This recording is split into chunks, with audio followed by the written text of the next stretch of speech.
మాజీ మంత్రి పేర్ని నాని కుటుంబంపై ప్రభుత్వానికి ఎలాంటి కక్ష లేదన్నారు డిప్యూటీ సీఎం పవన్ కళ్యాణ్. గోడౌన్లలో వేల సంఖ్యలో రేషన్ బియ్యం బస్తాలు మాయమైనట్లు అధికారులు తేల్చారన్నారు. సో తప్పు జరిగింది కాబట్టే ప్రభుత్వం చర్యలు తీసుకుంటుందన్నారు AP deputy CM.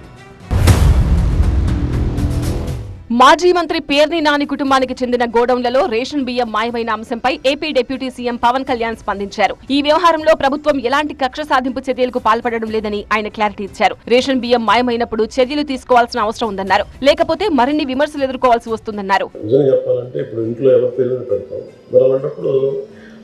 Varicose veins కి సరైన చికిత్స కోసం సంప్రదించండి ఎవిస్ హాస్పిటల్.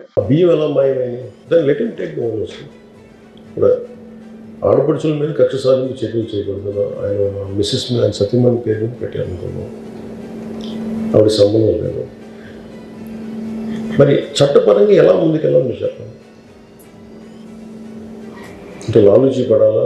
లాలూచీ పడితే ఓకేనా? మీరు తిడతారు మళ్ళీ ఎలా లాలూచీ పడాలని.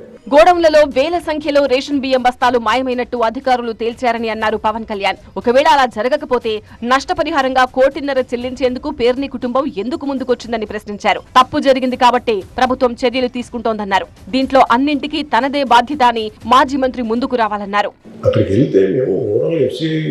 వేరికోస్ వెయిన్స్ కి సరైన చికిత్స కోసం సంప్రదించండి ఎవిస్ హాస్పిటల్. బస్తాలు లేవు.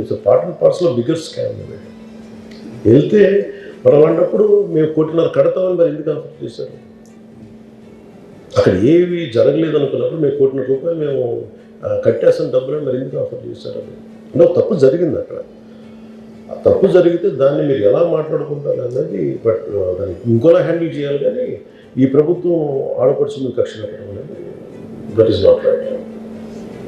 That is not acceptable. లేదు అంటే ఇదంతా మా ఇంట్లో వాళ్ళ ఆడవాళ్ళ మీద పేరు పెట్టినా కానీ దానికి బాధ్యత నేను తీసుకున్నానని సదరు మంత్రి గారు మాట్లాడితే that is another way to look at it. మరోవైపు ఈ కేసుకు సంబంధించి పేర్ని నాని భార్య పేర్ని జయసుధకు ముందస్తు బెయిల్ మంజూరైంది. అయితే కేసులో పోలీసు విచారణకు సహకరించాలని కోర్టు ఆదేశించింది. ఇక పేర్ని జయసుధకు మరోసారి జాయింట్ కలెక్టర్ నోటీసులు జారీ చేశారు. మరో 1,70,00,000 చెల్లించాలని అందులో పేర్కొన్నారు. అయితే జాయింట్ కలెక్టర్ నోటీసులపై పేర్ని జయసుధ హైకోర్టును ఆశ్రయించారు.